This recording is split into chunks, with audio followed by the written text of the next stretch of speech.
Assalamualaikum warahmatullahi wabarakatuh. Selamat datang di channel Sinau Bareng, channel yang insya Allah akan membahas materi-materi pendidikan agama Islam dan budi pekerti. Jangan lupa subscribe, like, komen, dan share, serta nyalakan tombol lonceng untuk kalian mendapatkan notifikasi setiap saya upload video. Bersama saya Dandi Surahman, mari kita Sinau Bareng.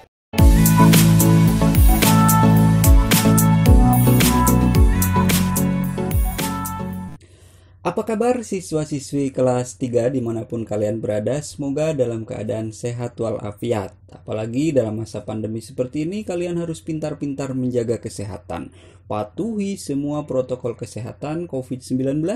Jika keluar rumah harus memakai masker, kemudian rajin-rajin cuci tangan, dan juga apabila berada di kerumunan kita harus menjaga jarak. Baiklah. Pada kesempatan kali ini, Pak Guru akan mengajak kalian belajar bersama mengenai pelajaran 1 di kelas 3, mata pelajaran Pendidikan Agama Islam dan Budi Pekerti. Kita langsung saja lihat ya. Apa tema kita hari ini? Tema kita kali ini adalah Nabi Muhammad SAW, panutanku ya. Ini adalah pelajaran 1 di kelas 3. Baik, kalau kalian punya modul di rumah, punya buku, silahkan dibuka. Kita belajar bersama-sama, kalian cocokkan dengan apa yang nanti Pak Guru sampaikan. Baiklah, kita langsung saja ke slide selanjutnya. Apa saja sikap Rasul yang akan kita teladani pada pembelajaran kali ini ya. Jadi Rasulullah SAW itu adalah manusia yang sangat mulia ya, manusia yang sangat terpuji ya, sangat terpuji.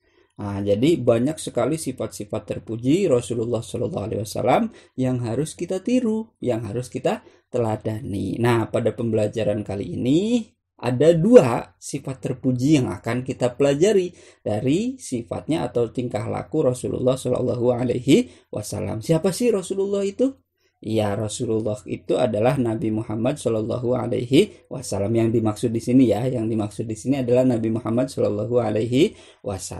Oke, baik. Sifat apa saja yang akan kita teladani? Kita lihat di sini. Yang pertama, sikap percaya dirinya Nabi Muhammad SAW.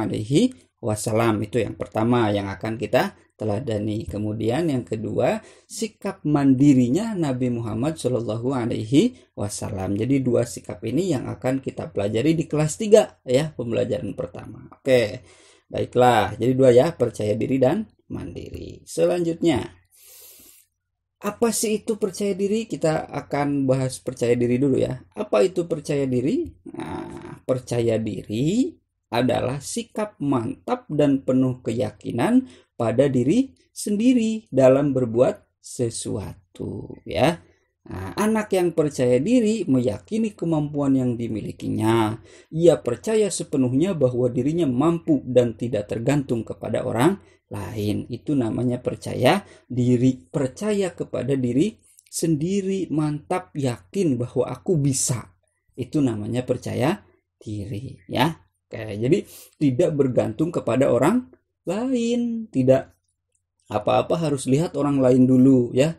Wah, teman saya udah apa belum ya? Kalau teman saya udah, saya juga udah. Kalau teman saya belum, saya juga belum. Itu namanya tidak percaya diri ya. Misalkan dikasih tugas sama Pak Guru, ayo kerjakan tugas ini. Nah, kamu lihat dulu temannya udah selesai apa belum ya tugasnya ya. Nah, kalau temannya belum, saya juga belum. Kalau temannya udah, saya juga udah. Berarti itu namanya tidak percaya diri. Yang percaya diri itu yang bagaimana? Yang percaya diri itu ketika dikasih tugas langsung mengerjakan, tidak usah melihat temannya sudah apa belum, begitu ya. Itu contoh percaya diri. Oke. Kemudian, anak yang percaya diri suka mencoba, tidak ragu, dikerjakan dengan semangat, riang, dan tidak mengeluh. Tuh, jadi anak yang percaya diri itu kalau Pak Guru kasih, ayo siapa yang kasih soal di depan di papan tulis, ayo siapa yang mau mengerjakan, kamu langsung acung, langsung maju, saya ingin mencoba mengerjakan ya, meskipun apa yang dijawab itu belum tentu benar, tapi kalau kita percaya diri, kita berani maju ke depan untuk menjawab. Itu namanya anak yang percaya diri, mau mencoba meskipun itu salah, tidak apa-apa ya. Kayak kemudian tidak ragu, mantap, dikerjakan dengan semangat, tidak loyo ya, tidak lesu, tidak ngelentruk ya bahasa Jawanya. Oke, riang dan tidak mengeluh. Oke. Percaya diri berbeda dengan sombong ya. Jadi percaya diri itu tidak sama dengan sombong. Apa sih bedanya? Anak yang sombong itu suka pamer ya. Jadi kalau dia disuruh maju sama Pak Guru, ayo maju kerjakan soal di depan kelas. Nah, dia maju terus dia bisa menjawab. Nah, terus dia pamer sama teman-temannya, tuh kan aku yang paling bisa, aku yang bisa, kamu nggak bisa, aku yang pinter, kamu nggak pinter. Berarti itu namanya bukan percaya diri, tapi sombong ya. Kayak yang percaya diri itu dia nggak suka pamer ya. Jadi kalau dia suruh maju mengerjakan tugas di depan, setelah mengerjakan, alhamdulillah aku bisa mengerjakan. Tidak usah bilang aku bisa, kamu nggak bisa, aku pinter, kamu berarti nggak pinter. Nah, itu namanya bukan percaya diri tapi sombong ya. Oke ya, jadi anak yang percaya diri itu tidak suka pamer ya. Selanjutnya, apa sih ciri-ciri anak yang percaya diri? Nah, kita itu kalau jadi anak yang percaya diri itu ciri-cirinya apa coba? Ya, kita lihat. Wah, ini ada banyak ya. Ada 9 ciri-cirinya.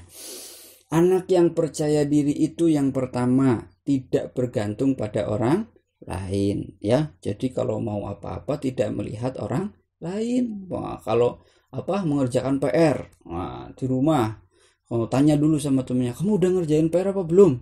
Kalau temennya belum, kamu juga belum. Tidak, itu namanya tidak percaya diri ya.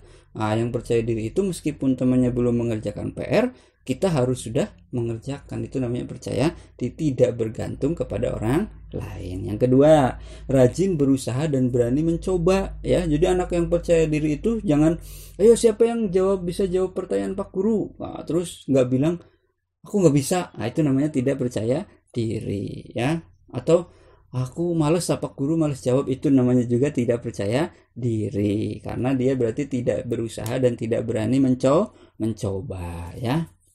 Yang ketiga, anak yang percaya diri itu dia tidak takut gagal. Jadi meskipun tadi contohnya suruh mengerjakan tugas di depan ya, meskipun dia salah, dia tidak takut ya, nggak takut salah, pokoknya saya harus mencoba ya. Itu namanya percaya diri. Kemudian yang keempat, tidak mencontek saat ulangan. Ayo, siapa yang kalau ulangan suka mencontek?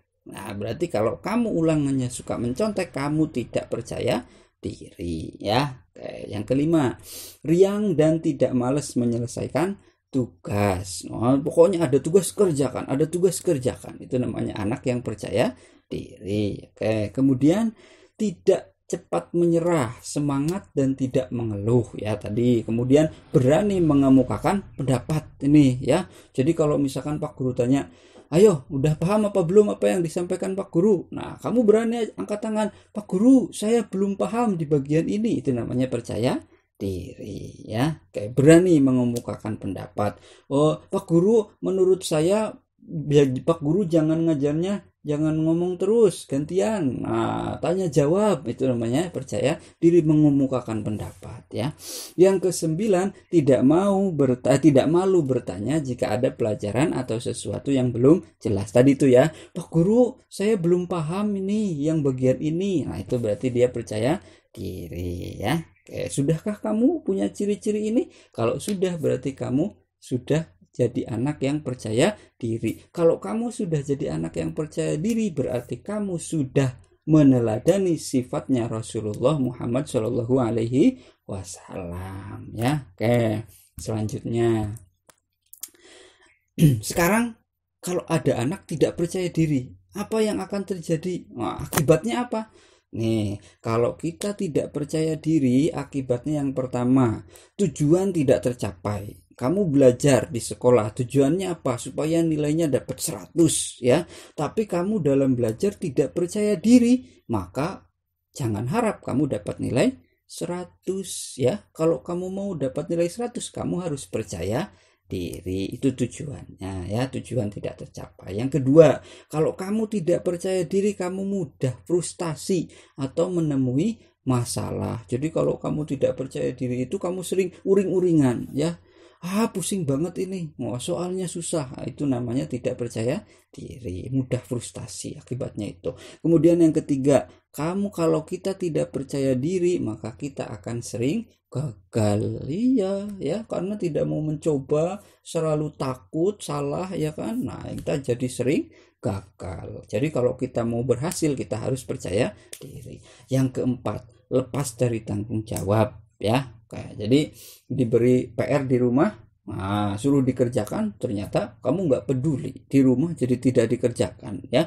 Itu namanya tidak bertanggung jawab ya, yang nantinya menjadi tidak percaya diri, akibat dari tidak percaya diri itu ya. Dan yang kelima, canggung menghadapi orang lain, minder ya. Orang yang tidak percaya diri itu dia takut, minder ya, nggak punya teman banyak. Nah itu ya. Jadi kita supaya punya teman banyak, supaya disukai banyak teman, kita harus punya rasa percaya diri. Oke, baik. Selanjutnya, nah itu tadi percaya diri ya, paham ya? Ya sudah harus paham ya, Pak Guru harap sudah paham apa yang tadi Pak Guru sampaikan. Jadi percaya diri itu mantap, yakin kepada kemampuan diri sendiri, tidak usah peduli kepada atau tidak usah bergantung kepada orang lain ya. Nah, jadi kalau kita sudah bisa percaya diri, kita sudah meneladani sikap dari Rasulullah Shallallahu Alaihi Wasallam. Oke, selanjutnya yang kedua ada sikap Nabi Muhammad atau sikap Rasul, itu mandiri ya. Apa sih itu mandiri? Nah, ini kita lihat dulu kisahnya ya. Coba kita lihat bagaimana perjalanan hidup Rasulullah Muhammad Shallallahu Alaihi Wasallam. Jadi Rasulullah Shallallahu Alaihi Wasallam adalah contoh manusia yang sangat mandiri ya, sangat mandiri. Sejak kecil Nabi sudah yatim piatu. Ayahnya bernama, tahu yatim piatu? Yatim piatu itu tidak punya ayah dan tidak punya ibu ya. Ayah dan ibunya sudah meninggal, itu namanya yatim piatu. Ayahnya siapa namanya? Ayahnya bernama Abdullah, sudah meninggal sejak ia belum lahir. Jadi Nabi Muhammad lahir itu dalam keadaan yatim, tidak punya ayah ya. Jadi Nabi Muhammad tidak pernah bertemu dengan ayahnya ya. Nah, kemudian ibunya siapa? Siti Aminah itu meninggal ketika usianya baru 6 tahun. Jadi ketika lahir Nabi Muhammad itu sudah tidak punya bapak, tidak punya ayah. 6 tahun kemudian ibunya meninggal dunia. Jadi usia 6 tahun ya, Nabi Muhammad sudah tidak punya ayah dan tidak punya ibu. Ya. Nah, meskipun yatim piatu, meskipun tidak punya ayah, tidak punya ibu ya, Nabi tidak pernah menyusahkan orang di sekitarnya. Ya, Nabi kemudian diasuh oleh Ummu Aiman ya. Ummu sangat mencintai Nabi oleh karena sifat-sifat Nabi yang mandiri.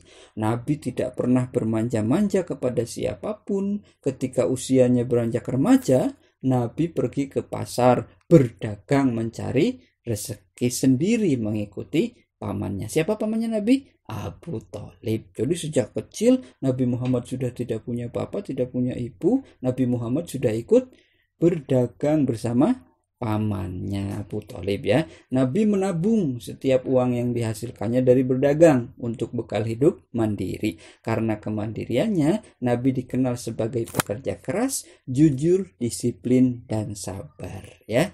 Jadi kamu tahu ya, mandiri ya. Mandiri itu tidak suka menyusahkan orang lain, tidak bergantung kepada orang lain. Coba kita lihat lagi ya. Selanjutnya, tahukah kamu seperti apakah sifat mandiri itu? Ya, jika kita suka menyusahkan orang di sekitar kita, siapa sih orang di sekitar kita? Bermanja-manja kepada orang tua, ya, tidak mau membantu orang tua, tidak ikut merapikan tempat tidur setiap pagi hari. Ayo, siapa? Ya, sering meminta bantuan orang lain, padahal kita mampu melakukannya. Ya, habis makan, terus nggak ada minumnya lupa, terus bilang, ibu ambilkan minum, atau ayah ambilkan minum. Itu namanya tidak mandiri. Padahal kan kita bisa ya bangun, jalan, ambil air minum, kemudian kita minum ya. Nah, kalau suka perintah itu namanya tidak mandiri ya. Oke, tuh. Kemudian itulah tanda-tanda kita tidak mandiri. Mandiri adalah kebalikan dari sifat manja. Nah, Jadi kalau kamu masih manja, masih kalau apa-apa minta tolong sama ibu, sama bapak, ya sama mama, sama ayahnya, itu berarti masih manja, belum mandiri. Anak yang mandiri akan disukai banyak orang, ya. Wah, orang lain melihat itu senang. Anak yang manja akan menyusahkan banyak orang, ya. Nah, anak mandiri biasanya suka membantu orang tua dan bisa mengurus diri sendiri, ya. Jadi melakukan apa-apa sendiri. Bahkan anak yang mandiri itu suka membantu orang tua, ya. Nah, orang tua capek banyak pekerjaan belum mencuci piring. Nah, kamu bilang sama orang tua, ibu biar aku yang cuci piring. Wah, itu berarti kamu sudah menjadi anak yang mandiri, ya. Jadi mulai sekarang silahkan bantu pekerjaan-pekerjaan orang tua. Oke, ya. Apa sih manfaat dari sikap mandiri itu? Nah, ini yang pertama, memupuk tanggung jawab. Kamu jadi anak yang punya tanggung jawab nanti, ya. Kemudian yang kedua, bisa memecahkan masalah. Kalau ada masalah kamu tidak bingung. Yang ketiga, berpikir kreatif dan banyak ide. Jadi kamu pinter. Biasanya anak yang mandiri itu pinter, banyak idenya, ya. Percaya diri yang kuat, tadi percaya diri, ya. Percaya mantap sama kemampuan diri sendiri. Yang kelima, meningkatkan keterampilan. Nah, tadi ya, bisa nyuci piring, bisa nyapu, itu berarti kamu sudah terampil, ya. Kemudian yang keenam, mengambil keputusan, berpikir kritis. Pokoknya intinya anak yang mandiri itu adalah anak yang pinter dan cerdas, ya. Nah, jadi anak yang pintar itu nggak harus pintar matematika, pintar ujian, tapi kalau dia rajin membantu orang tua, dia berarti anak yang pintar juga, ya. Oke, ya. Baiklah, itu saja untuk kali ini, ya. Semoga bermanfaat. Tadi kita sudah meneladani apa sifat-sifat Rasulullah apa saja? Percaya diri dan mandiri, ya. Nah, setelah ini silahkan kalian kerjakan evaluasi di link video, ya. Kamu lihat deskripsi video, ada link di situ, ya. Linknya kamu klik, kamu kerjakan soal-soalnya, ya. Terima kasih untuk kesempatan kali ini, itu saja. Sampai jumpa di kesempatan berikutnya. Terima kasih atas perhatiannya. Mohon maaf apabila ada tutur kata yang kurang berkenan. Mohon maaf apabila ada kesalahan. Akhirul qouli wallahu a'lam bishawab. Assalamualaikum warahmatullahi wabarakatuh.